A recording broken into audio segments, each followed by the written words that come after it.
Lost and found. Jesus talks a lot about being lost and found, and for good reason.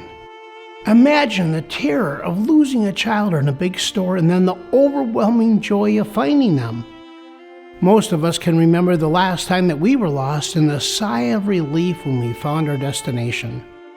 I, for one, have been lost in the woods, lost in my schoolwork, lost in my job, and felt lost in my life. I've lost money, lost friendships, lost track of time, and I've been lost in my own brooding thoughts. There is no doubt that we've all been lost more times than we can even count. One of Jesus' most famous lost and found stories went like this. Suppose a woman has 10 silver coins and loses one. Doesn't she light a lamp, sweep the house, and search carefully until she finds it? And when she finds it, she calls her friends and neighbors together and says, "Rejoice with me, I found my lost coin." In the same way, I tell you, there is rejoicing in the presence of the angels of God over one sinner who repents. When I was in Israel, a group of 30 of us stood in the ruins near the city of Capernaum, perhaps near the place where Jesus told this story. Most of the buildings had crumbled from an earthquake which happened around 363 AD, but the brick pavers were in remarkably good condition. And while the speaker explained the history of the region, one of the leaders purposefully dropped a dime on those pavers behind our group. It took all 30 of us nearly 20 minutes before we found the coin, and wow, did we scream and holler when we did. The coin that had been lost was found.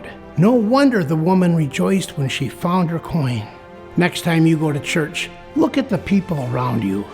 Some of these folks are wealthy and some poor. Some are Democrats, others Republicans. There will be baritones and sopranos. In fact, church people have only just one universal commonality.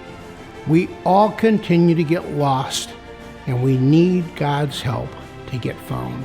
The really good news is when we realize just how lost we are, we get a chance to pull out our GPS, our God positioning system.